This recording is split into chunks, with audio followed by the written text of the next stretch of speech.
Very special good morning all of you. Welcome to our YouTube channel JK24 study.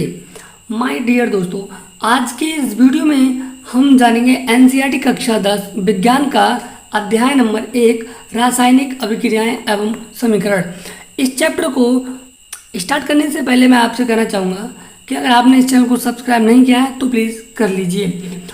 तो सबसे पहले हमें इसमें जानना होगा कि अभिक्रियाएं किसे कहते हैं। देखिए, वे क्रियाएं जिनमें पदार्थों के गुणों तथा संरचना में परिवर्तन होता है अभिक्रियाएं कहलाती हैं। यानी कि किसी भी पदार्थ के गुण और उसकी संरचना यानी कि उसकी प्रकृति में जो भी परिवर्तन होता है इस सबको ही अभिक्रियाएं कहते हैं। ठीक है, अभिक्रियाएं दो प्रकार की होती हैं, यानी कि 2 टाइप्स की होती हैं।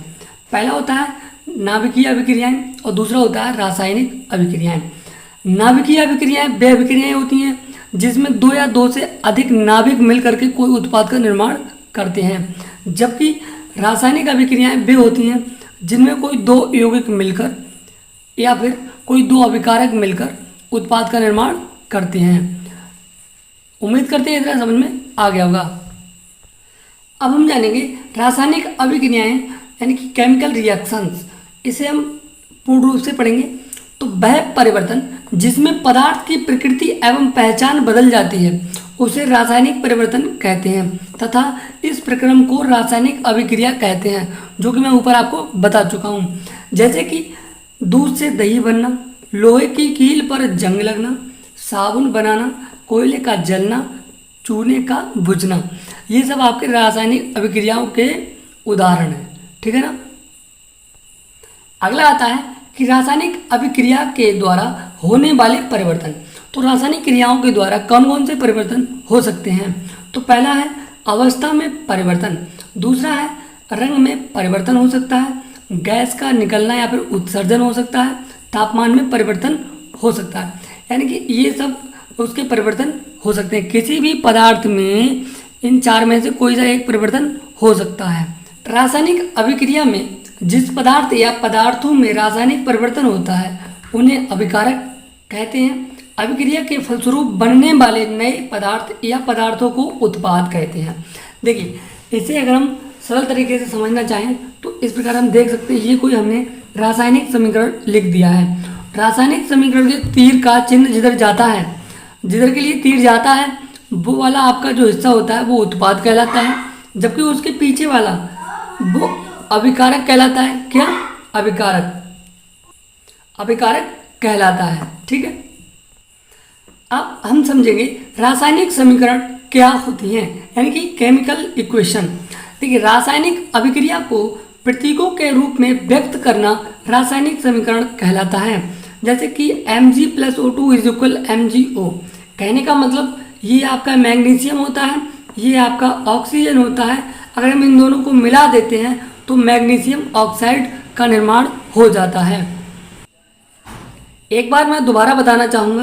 देखिए, रासायनिक अभिक्रिया को प्रतीकों के रूप में, यानी कि अगर हम यहाँ पर लिखना चाहते तो मैग्नीशियम प्लस ऑक्सीजन बराबर मैग्नीशियम ऑक्साइड लिखते, बट यहाँ पर हमें एक सुटेबल तरीके से समीकरण नहीं प्राप्त होता, तो इसलिए हम इसके प्रतीकों को लिख लेते हैं। जैसे कि मैग्नीशियम का Mg हो गया, ऑक्सीजन का O2 हो गया और मैग्नीशियम ऑक्साइड का MgO हो गया।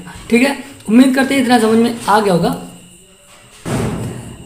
मैग्नीशियम तथा ऑक्सीजन जिनमें रासायनिक परिवर्तन होता है इन्हें अभिकारक कहते हैं।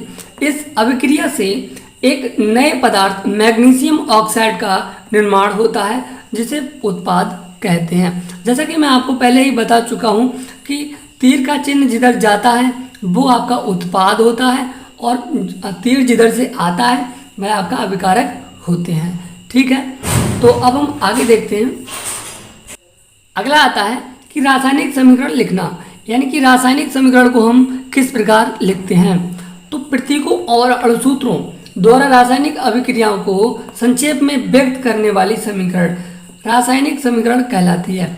कहने का मतलब कोई भी रासायनिक अभिक्रिया है तो रासायनिक अभिक्रिया को तो हम इस प्रकार भी लिख सकते हैं, पूरी उसकी हिंदी लिख लें। ठीक है ना। तो हम यहाँ पर उन हिंदी के लिए डायरेक्टली के प्रतीकों और अणुसूत्रों के रूप में लिखते हैं तो उसे हम रासायनिक समीकरण कहते हैं। ठीक है, चलिए रासायनिक समीकरण को संतुलित करना यानी कि to balance a chemical equation. देखिए, जिन रासायनिक समीकरणों के दोनों पक्षों में प्रत्येक तत्व के परमाणुओं की संख्या बराबर नहीं होती है, उनमें प्रत्येक तत्व के परमाणुओं की संख्या को बराबर बनाने की प्रक्रिया समीकरण को संतुलित करना कहलाती है। देखिए, इसमें क्या होता है, किसी भी समीकरण को संतुलित करना होता है, यानी कि उसके जो परमाणु हैं, परमाणुओं की संख्या को समान किया जाता है। जब दोनों तरफ परमाणुओं की संख्या समान हो जाती है तो उसे हम संतुलित रासायनिक समीकरण कहते हैं, जैसा कि मैं आपको दिखाने वाला हूँ। देखिए, यहाँ पर आपका Mg plus O2 is equal MgO है। ठीक है ना। अब ये मैग्नीशियम और ये ऑक्सीजन दोनों मिलकर क्या बनना है, मैग्नीशियम ऑक्साइड। देखो, अब यहाँ पर आप देखिए, ऑक्सीजन के पास दो परमाणु हैं। कितने हैं, ऑक्सीजन के पास दो परमाणु हैं, बट यहाँ पर ऑक्सीजन के पास एक परमाणु है। तो एक परमाणु आप कहोगे कि सर ये एक परमाणु कहाँ गया, तो इसी के लिए हम जब बैलेंस करते हैं, इसको ही जब हम बैलेंस करते हैं तो उसे हम कहते हैं रासायनिक समीकरण को संतुलित करना। यहाँ पर जैसे कि Mg plus O2 is equal 2Mg ले लिया हमने। अब 2Mg का मतलब हुआ कि दो का मल्टीप्लाई Mg में भी हो गया और O में भी हो गया। कहने का मतलब अब O के पास भी दो परमाणु हैं और Mg के पास भी दो परमाणु हैं। यहाँ पर O2 का मान बराबर हो गया क्योंकि O के पास अब इधर दो परमाणु हो गए।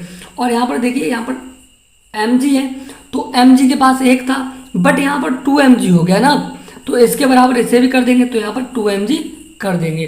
तो कहने का मतलब ये आपकी हो गई संतुलित रासायनिक समीकरण और ये आपकी हो गई कंकाली रासायनिक समीकरण। कहने का मतलब कंकाली समीकरण और ये संतुलित समीकरण। यहाँ पर ये कंकाली समीकरण क्यों है, क्योंकि ये संतुलित नहीं है। जो समीकरणें संतुलित नहीं होती हैं वे कंकाली समीकरण कहलाती हैं। तो उम्मीद करते हैं कि आपको यहाँ पर संतुलित करना समझ में आ गया होगा। अभी मैं एक एग्जाम्पल और लेकर समझाऊंगा आपको उसे रासायनिक समीकरण को किस प्रकार संतुलित किया जाता है। अगला एग्जाम्पल देख लेते हैं। BaCl2 plus H2SO4 is equal है आपका BaSO4 प्लस HCl। यहाँ पर हम देख सकते हैं कि ये समीकरण हमें कुछ इस प्रकार से दिया गया है। इसमें हम सबसे पहले देखेंगे किसकी परमाणु संख्या सबसे ज़्यादा है अभिकारकों में। तो ये चीज़ हम देख लेते हैं। यहाँ पर देखिए, Cl का यहाँ पर 2 है, बट यहाँ पर O का जो है आपका 4 है। O की कितनी है, यहाँ पर 4 है परमाणु संख्या। इधर भी देखो O की 4 है पूरी, तो इसका मतलब O का कुछ करने का मतलब बनता नहीं है। Ba यहाँ पर भी है और Ba यहाँ पर भी कॉमन है। यहाँ पर अगर देखा जाए तो H आपका यहाँ पर 2 है, जबकि H यहाँ पर आपका 1 है। तो हमें यहाँ पर 2 से मल्टीप्लाई कर देना होगा। यहाँ पर 2 से मल्टीप्लाई करेंगे, यहाँ पर जब 2 से मल्टीप्लाई करोगे तो ये 2 से मल्टीप्लाई करना पड़ेगा, 2HCl हो जाएगा। बट यहाँ पर जब 2 का मल्टीप्लाई करोगे तो H के साथ होगा ही होगा, बट Cl के साथ भी इसका मल्टीप्लाई हो जाएगा। तो यहाँ पर Cl के परमाणु कितने हो जाएंगे, 2 हो जाएंगे। यहाँ पर Cl के परमाणु कितने हैं, 2 हैं पहले से। अगर हम देखना चाहें तो अभी पूरा समीकरण संतुलित हो गया, क्योंकि H हमें 2 चाहिए तो H अब 2 हो गए। तो कहने का मतलब संतुलित समीकरण आपका हो जाएगा BaCl2 plus H2SO4 is equal BaSO4 plus 2HCl। ये आपका संतुलित समीकरण हो जाएगा। उम्मीद करते हैं आपको समझ में आया होगा। मैं इसका एक वीडियो बिल्कुल अलग से बना दूंगा ओनली रासायनिक समीकरणों को संतुलित करने का। तो उम्मीद करते हैं आपको इतना समझ में आया होगा। Thank you very much. मिलते हैं अगली वीडियो में, तब तक के लिए जय हिंद जय भारत।